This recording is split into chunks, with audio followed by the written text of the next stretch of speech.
राधिका बरसाने वारी की जय। राधे राधे।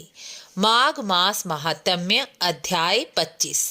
25वें अध्याय में एक ऐसे राजा की कथा का वर्णन किया गया है जो सारे शास्त्रों का जानकार तो था, लेकिन फिर भी महाकामी और अति पापी था। द्रविड़ देश में चित्ररथ नाम का एक राजा रहता था। वह सदैव स्त्रियों में आसक्त रहने वाला, भगवान की भक्ति से विमुख रहने वाला था। वह ना तो स्वयं भगवान को मानता था और ना ही राज्य में प्रजा को पूजा पाठ और भगवान की भक्ति करने देता था। प्रजा को पूजा पाठ करने पर उन्हें कठोर दंड देता था।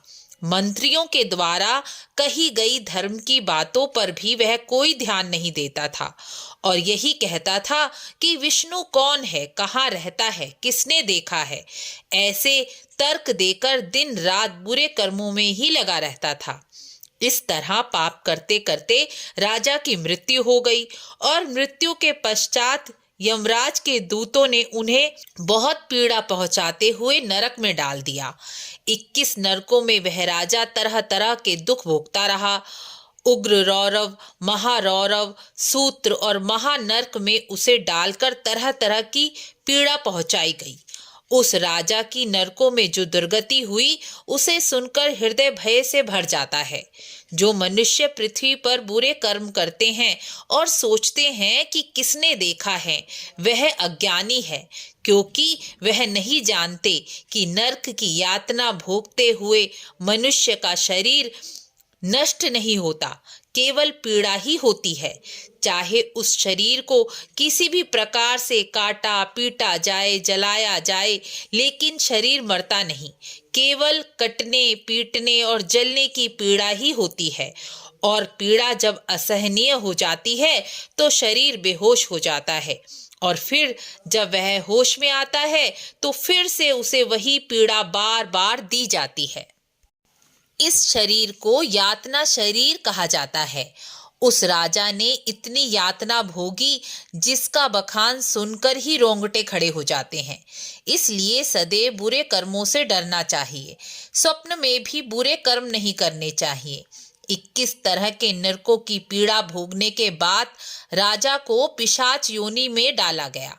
पिशाच योनि में आकर भी उसे नरकों जैसी यातनाएं ही भोगनी पड़ी। भूख प्यास, सर्दी गर्मी, वर्षा से पीड़ित वह कभी भी सुख का क्षण अनुभव नहीं कर सका। शास्त्रों के अनुसार पिशाचों का मुंह सिला होता है। वह भूख प्यास का अनुभव तो करते हैं लेकिन कुछ खा पी नहीं सकते। देह भी वायु तत्व की होती है, इसलिए सर्दी गर्मी वर्षा सहन करना उनकी विवशता है। इसी विवशता के कारण मन अशांत रहता है और अन्य लोगों को वह मारते पीटते और डराते हैं, लेकिन अपनी पीड़ा कम नहीं कर पाते। इसी प्रकार कष्ट सहते सहते राजा एक बार अत्यंत दुखी होकर एक वृक्ष पर बैठकर रोने लगा। मार्ग में एक ब्राह्मण जा रहा था। उसकी आवाज सुनकर वह ब्राह्मण बोला, तुम कौन हो? मैं तुम्हारी सहायता किस प्रकार कर सकता हूँ? तब पिशाच रोना छोड़कर बोला, मैं महापापी हूँ। मैं पिछले जन्म में राजा था, लेकिन कभी भी किसी की सहायता नहीं की, ना तो स्वयं भक्ति की और ना ही प्रजा में किसी को भक्ति करने दी, जिस कारण मुझे 21 नरकों की यातना भोगनी पड़ी और अब मैं पिशाच योनि में दुख भोग रहा हूँ। मुझे कुछ ऐसा उपाय बताइए जिससे मेरी पिशाच योनि से मुक्ति हो जाए। ब्राह्मण बोले, काल की गति बड़ी प्रबल होती है, जो महापराक्रमी राजाओं को भी बुरे कर्मों में लगा देती है। लेकिन तुमने भगवान की भक्ति करने वाले मनुष्यों को दंड देकर महापाप किया। तुमने अपने बुरे कर्मों का फल भोग लिया है। अब तुम्हारे सामने सुंदर अवसर है। कुंभ आने वाला है। माघ मास में कुंभ के अवसर पर तुम त्रिवेणी में जाकर स्नान करो और अपने मन में भगवान विष्णु का स्मरण करो। ऐसा करने से तुम्हारी मुक्ति अवश्य हो जाएगी, इसमें जरा भी संदेह नहीं है।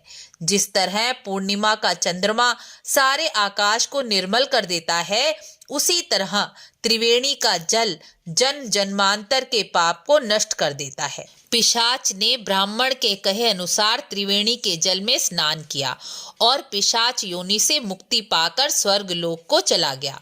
इस प्रकार 25वां अध्याय पूर्ण हुआ।